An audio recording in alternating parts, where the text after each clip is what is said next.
Hello दोस्तों, कैसे हैं आप सब। उम्मीद करती हूँ अच्छे और मस्त होंगे। प्यारे दोस्तों, आज की कहानी है चार बहुओं की दिवाली। किसी छोटे से गांव में राम प्रसाद नाम के एक बुजुर्ग व्यक्ति रहते थे। उनका परिवार बड़ा था, जिसमें चार बेटे और चार बहुएं थीं। राम प्रसाद की पत्नी का देहांत कुछ वर्षों पहले हो गया था और अब राम प्रसाद अपने चार बेटों और बहुओं के साथ रहते थे। परिवार में एकता और प्यार का माहौल बना रहे, इसके लिए वे अक्सर अपने परिवार को एकजुट रहने का पाठ पढ़ाते थे।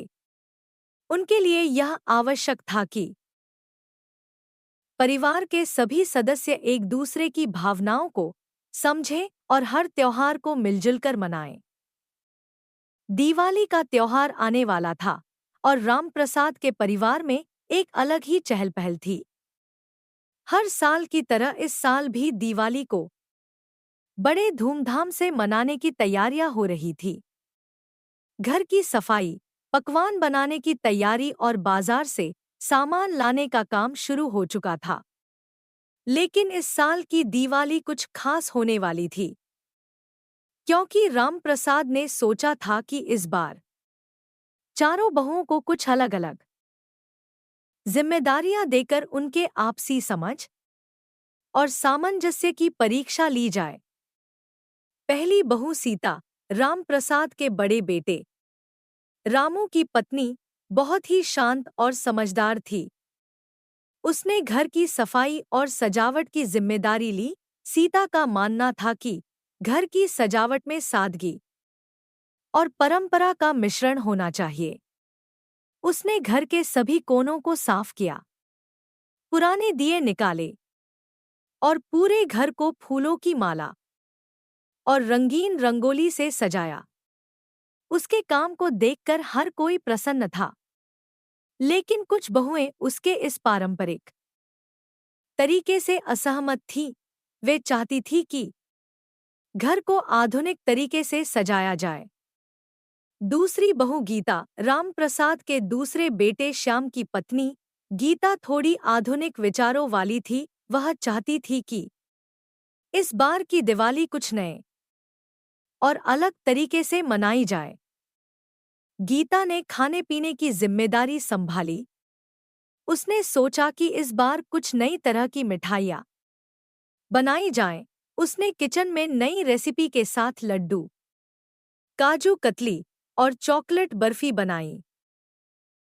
गीता का मानना था कि त्योहार को समय के साथ बदलना चाहिए। उसकी यह सोच घर के बच्चों और युवाओं को काफी पसंद आई।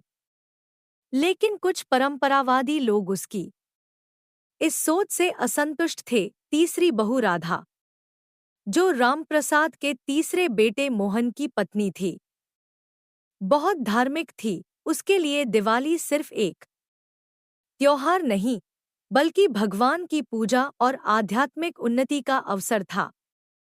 राधा ने पूजा की सारी तैयारी खुद संभाली। उसने भगवान की मूर्ति को साफ किया, पूजा की थाल सजाई और घर में लक्ष्मी पूजन के लिए विशेष इंतजाम किया।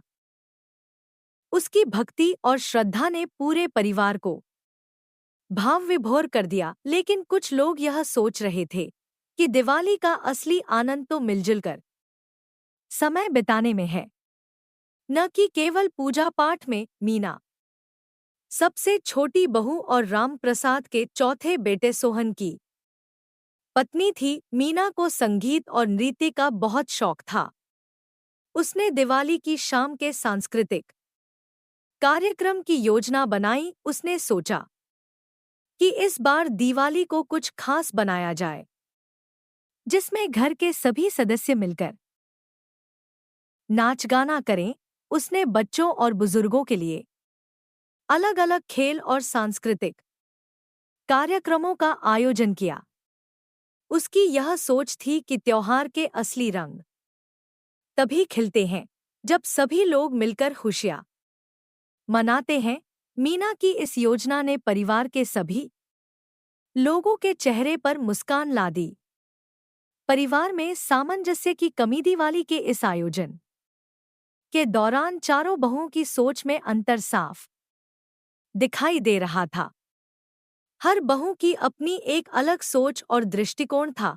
सीता परंपरावादी थी, गीता आधुनिकता को प्राथमिकता देती थी, राधा धार्मिक और आध्यात्मिक थी, जबकि मीना आनंद और मस्ती को प्रमुखता देती थी।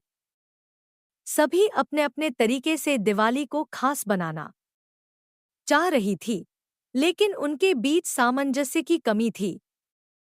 राम प्रसाद ने चारों बहुओं के इस विभाजन को महसूस किया। उन्होंने देखा कि यदि परिवार के लोग अपने अपने तरीके से सोचेंगे और साथ मिलकर काम नहीं करेंगे, तो दिवाली का असली आनंद नहीं आ पाएगा। इसलिए उन्होंने सोचा कि एक ऐसी योजना बनाई जाए जिसमें सभी बहुएं अपनी अपनी जिम्मेदारियों को पूरा करते हुए एक दूसरे का सहयोग करें और मिलजुल कर त्योहार मनाएं। राम प्रसाद का सुझाव एक दिन शाम को, जब सभी परिवार के सदस्य घर में इकट्ठा थे, राम प्रसाद ने सभी को बैठक में बुलाया।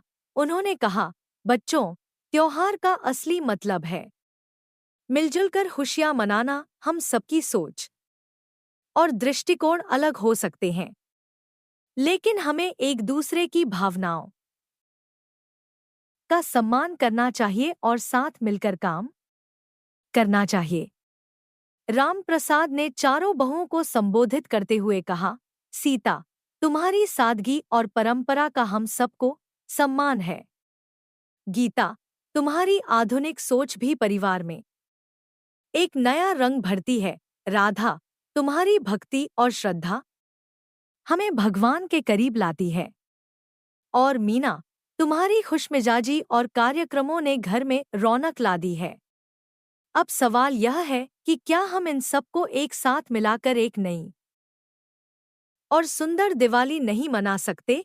राम प्रसाद की इस बात से सभी बहुओं की आंखें खुल गईं।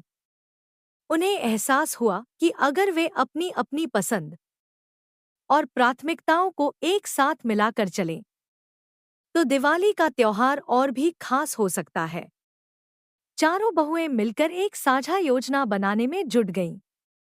सीता ने तय किया कि घर की सजावट पारंपरिक तरीके से होगी, लेकिन उसमें गीता की आधुनिकता का भी थोड़ा तड़का लगाया जाएगा। गीता ने अपनी नई नई मिठाइयों के साथ साथ परंपरागत मिठाइयों को भी शामिल किया। राधा ने पूजा के कार्यक्रम को छोटा और संक्षिप्त रखा, ताकि घर के अन्य सदस्य भी उसमें हिस्सा ले सकें। और पूजा के बाद मीना के सांस्कृतिक कार्यक्रम में भाग ले सकें। दिवाली के दिन पूरा घर एकता और खुशियों से भर गया। घर की सजावट पारंपरिक और आधुनिकता का मिश्रण थी। मिठाइयाँ स्वादिष्ट और हर उम्र के लोगों की पसंद के अनुसार बनाई गई थी। पूजा के समय पूरे परिवार ने एक साथ भगवान का आशीर्वाद लिया और शाम को सांस्कृतिक कार्यक्रम में सबने मिलकर नाच गाना किया। इस बार की दिवाली सचमुच खास थी, क्योंकि इस दिवाली में सिर्फ दीपक नहीं जले, बल्कि चारों बहुओं के दिलों में भी एकता और समझदारी का दीप जला। इस दिवाली ने न केवल परिवार के सभी सदस्यों को एक साथ जोड़ा, बल्कि उन्हें यह सिखाया कि जीवन में मिलजुल कर रहने और एक दूसरे की भावनाओं का सम्मान करने से ही सच्ची खुशी मिलती है। राम प्रसाद ने अपने परिवार को देखकर संतोष महसूस किया, क्योंकि उन्होंने जो शिक्षा दी थी वह आज साकार हो चुकी थी। परिवार की चारों बहुएं अब यह समझ चुकी थी कि त्योहार केवल रीति रिवाजों का पालन नहीं, बल्कि आपसी प्रेम, सहयोग और समझदारी से मिलकर मनाया जाता है।